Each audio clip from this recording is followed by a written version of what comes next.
Maareeyaha madbacadda qaranka ee Somaliland Maxamud Raage oo warbaahinta kula hadlay magaalada Hargeysa ayaa fariin u diray Beesha Caalamka taasi oo la xidhiidha xaaladda ka dhex taagan Somaliland iyo Somalia waxaana uu ku dheeraaday marxaladii kala duwanaa ee Somaliland soo martay intii ay jirtay isaga oo sidoo kalena ka hadlay diidmada ay Soomaaliya kala hortimid heshiiskii ay wada galeen Somaliland iyo Ethiopia.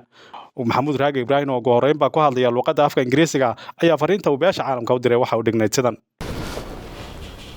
Today in my office in Hargeisa, capital of Somaliland Republic, I would like to explore a very short summary, a speech regarding current Somaliland and Somalia conflict. We hereby a little bit evaluating the discussion and performance of the complex politics in the Horn of Africa. Yes, it's a reality that Somaliland government had memorandum of understanding with Ethiopia, which is intended to obtain mutual benefits, where Ethiopia will have access to the Red Sea and obtain 20 kilometers of sea gate to settle their maritime forces as a lease conflict. And Somaliland will gain a full sovereign government recognition from Ethiopia government and their friends and international society. There are many other countries which reacted regarding to this agreement positively and negatively. Somali federal government is among those countries which became opposed and devastated. President of Somali government condemned this agreement openly in many occasions, and he accused Ethiopia as invading his country. Then we need to ask him the following questions. Does he has any capacity and authority to control Somaliland territory? The answer is simple, is no. Can he pay any fees to Somaliland? The answer again is very simple and it is no.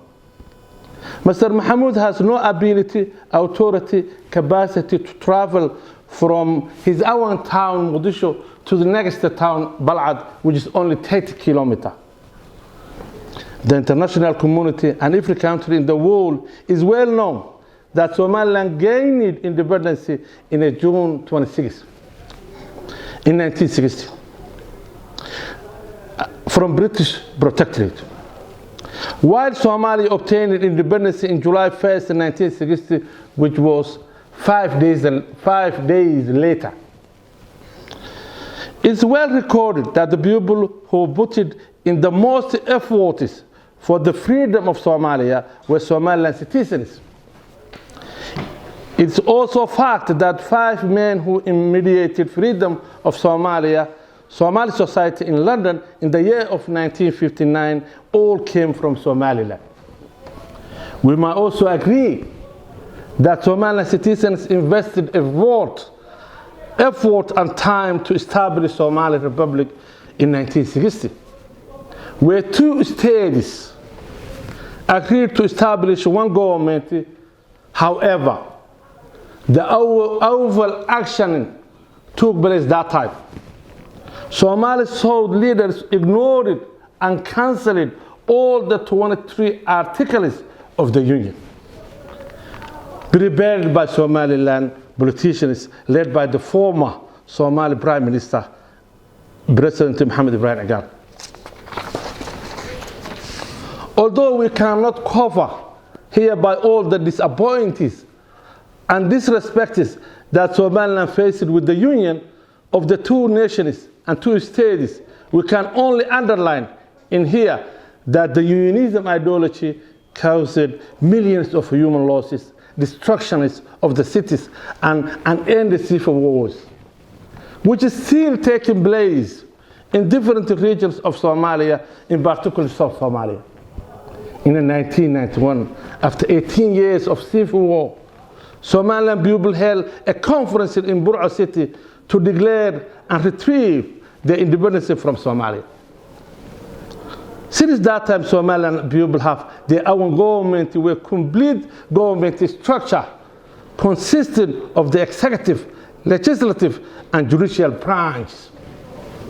Somaliland held 4 presidential elections of the one man, one vote, which is international society observed. Everybody can clearly and easily prove all above history and background I state today. Somali federal government has no legal authority to control Somaliland commercial and political engagements at all. It is not the first time that Somali federal government tried to stop Somaliland business projects, but the previous failed to stop. For instance, Somali government were opposing the DP World Port Agreement with Somaliland. However, this project was finally implemented, proceeded with no influence of Somali government. I wanted to conclude that Somali government and its citizens are wishing the best future of the Somali society and Somali federal government. But we hereby repeatedly inform you that your opinion is insignificant and that you do not have the capacity and ability to influence Somaliland government activities. We suggested that two neighbor brothers countries, Somalia can be more productive in that way. We can only invite you, Mr. Maxamud and his team, to create stability in your own towns.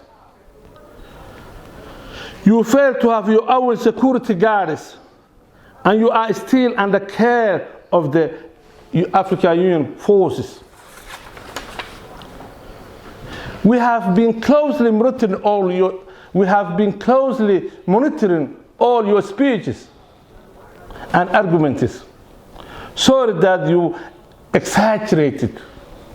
You were trying to all the time ignore Somaliland's existence, but showing the world that you are dealing with Ethiopia, which is not true. The long historical chronic conflict is between Somaliland and Somalia, and you have to deal with the reality on the ground. Don't try to hide the reality. We wish you the best, but you have to face the reality. I do thank you, all of you guys. waxaan isku dayayaa inaan 3 kelmadood ku soo koobo hadalkaygaan ku jeediyay luqadda Ingiriiska.